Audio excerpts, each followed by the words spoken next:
I'm Chasing Adonia, and today what we're going to be doing is how to make AI in Unity, and I'm also going to be showing a little other stuff that I've done in one of my games, which I think I would say is my favorite.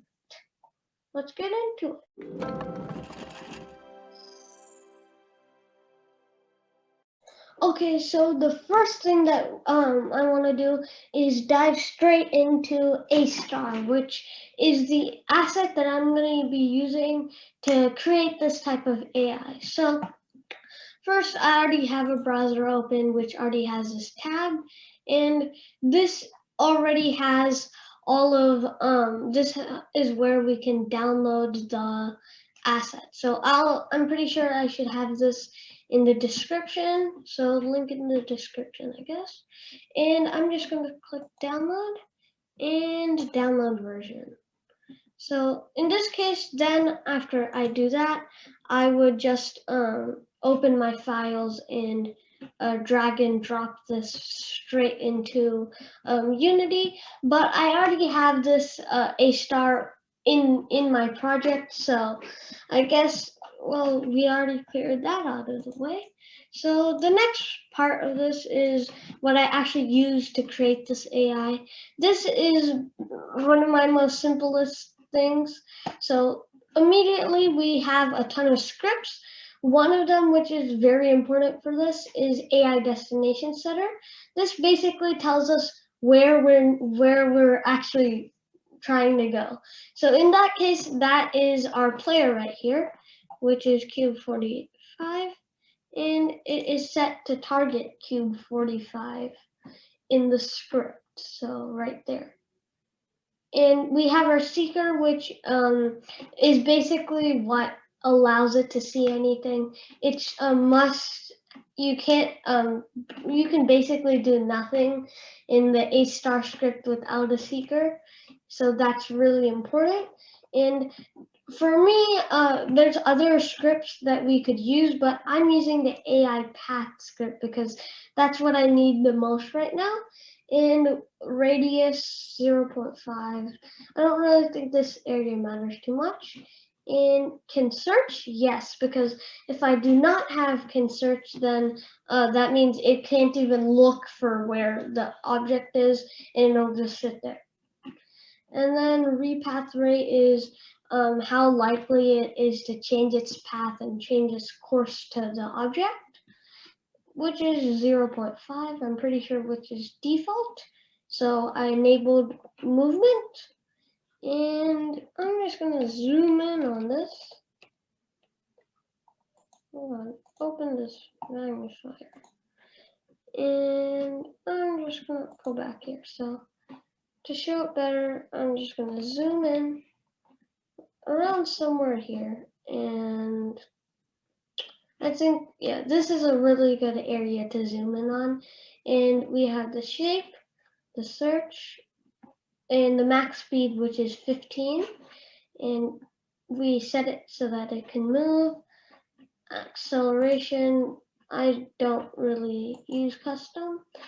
And orientation, so it could be this way for 2D games, which will make it go the way, which is Y. So that's the way it moves for 2D. And in this case, my game is 3D, so I'm just going to keep it at Z-axis. Enable rotation. If I had to say, that is pretty optional, but I like it like that. So waypoint distance, slow down distance, and reach distance, always draw gizmos. I'm just going to check that. And when close to destination, I don't want to make it a little too annoying for the player, so I'm just going to keep it at stop until it goes back. And I'm pretty sure that makes it for this specific part in the AI path. So let's go to the actual part, which if you notice, if I just throw all of these in and set it up, it won't immediately work. So the reason it won't immediately work is because there's this grid right here, which in this case, I have an object that's just called AStar, and all I need in this object is a script called Pathfinder. That's all I need to run this whole thing. And I just added a grid graph, and I can set that to 2D, but we don't have a 2D game, so I'm going to set it back at 3D. You can change the size of the grid by moving these when you use the side panel, and there are these little blue gizmos right here that you can change it with. I'm just going to go back to pan, and let's zoom in on this a little bit more like this, and I think we can zoom out a bit. So this looks a little bit fine. And the grid graph, as shown, width, and I purposely made the width and depth a little bit bigger because that ended up fitting a little better in my game. So at least that makes a little bit more sense. And the node size, center, rotation, connections, and so this is all fine. And we go down here to collision testing, which is very important. Since my game is mostly based off of 2D, it wouldn't change that much in my game to use 2D physics.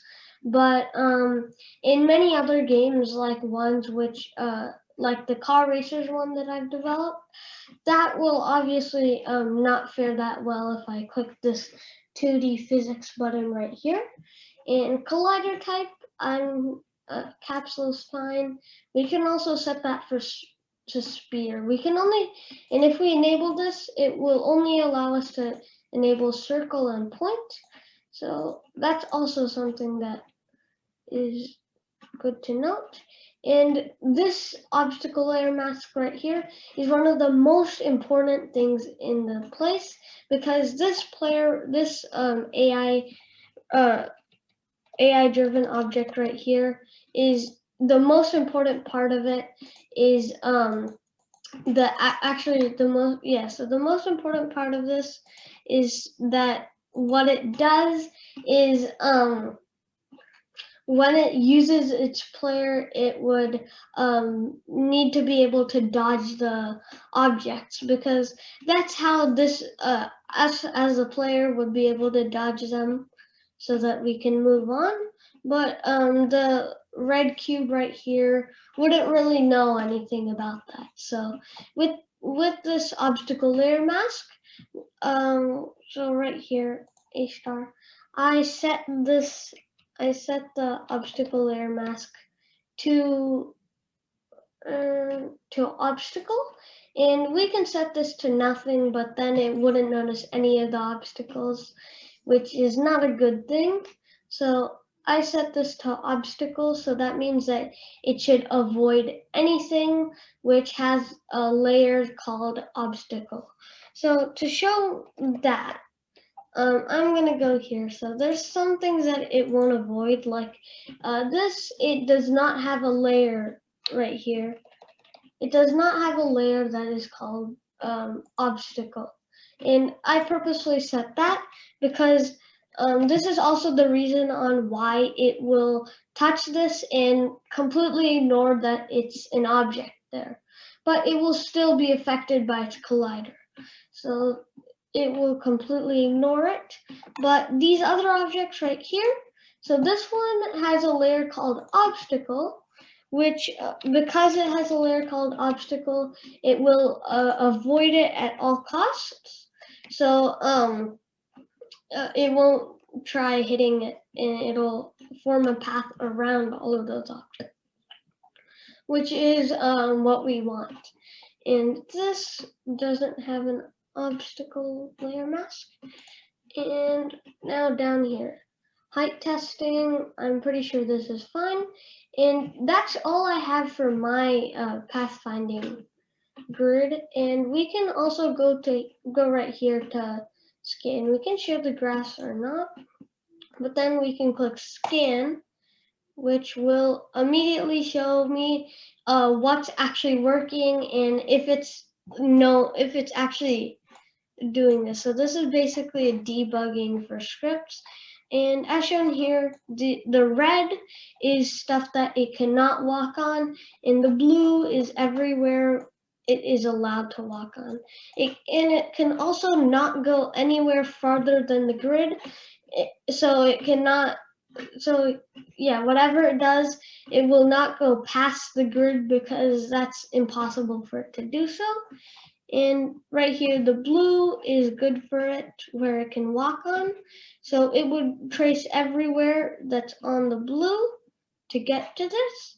And it can't go like this because then that would just be touching this obstacle and not be doing anything because of this red line right here, these red squares.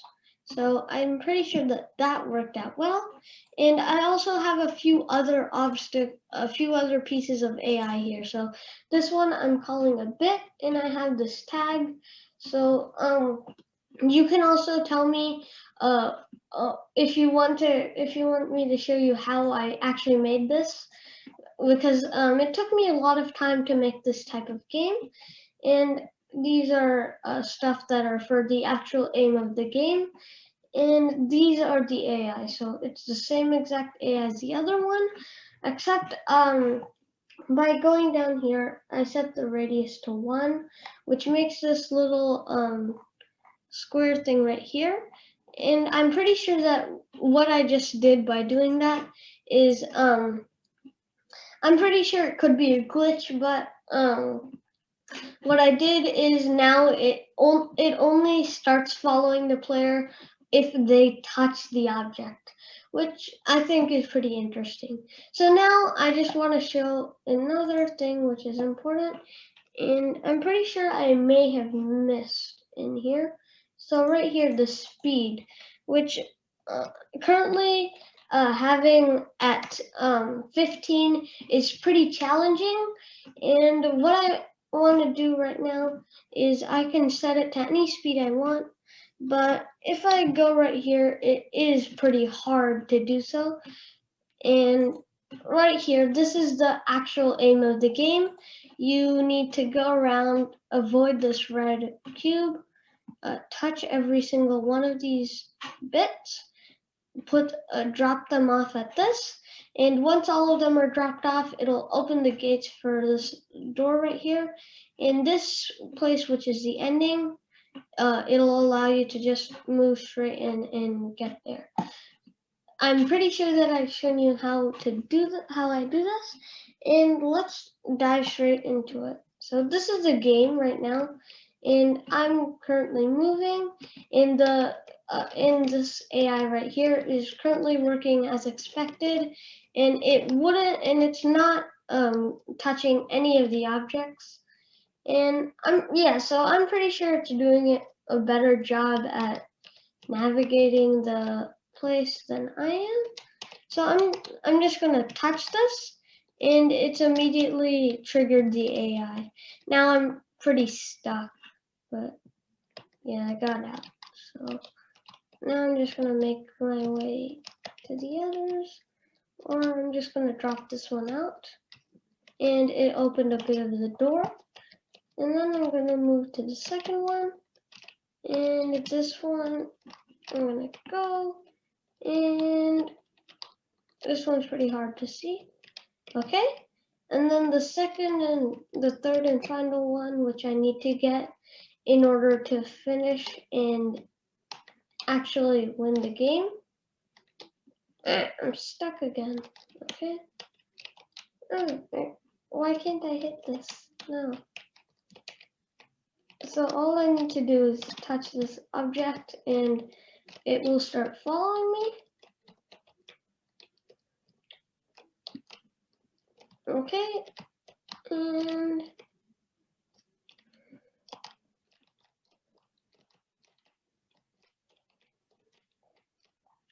okay, so now that I've finished the game successfully, I'm going to show you why these little cubes right here are different than this one. So also one of the biggest reasons on why is the mass is 0.5, which is less than the red cube, which makes it faster. And right here, shown in the max speed, I set that to 27 compared to 15, which is much faster. And that's why they move exactly like that. And the next thing is I want to change the speed of this object right here. So right here, I want to change the speed from 15 to 10 to make it a little easier for myself, because it seems a little bit hard to do so. And just like this, the speed is reduced. It may not be so evident right now, but if I change this to, let's say, 5, then when I go back, it will be very evident, and it is much slower than it used to be now. So that makes it much easier for me to go. This also finds the quickest route to me, so that's really that's what makes it a little bit more smarter. But if I had to say, I think that to give myself a decent challenge, yet not to make it too hard, I'm just gonna set this back at 10, which I think is a pretty good speed to have it at. And yeah, at this point, I'm just going to show a little bit of what I've changed. So this is also one of the main scenes that I'm working on, but I haven't, this is currently actually considered a test scene, because I just wanted to see if this scene would work compared to this scene, which was one of my last scenes. And I've done this in the past in one of my past videos, but I just wanted to do a test to see if I could do it like this. And this ended up to turn out really good. So I don't think that this is a test anymore. So what I'm going to do right now is rename this scene. Rename, and I'm just going to call this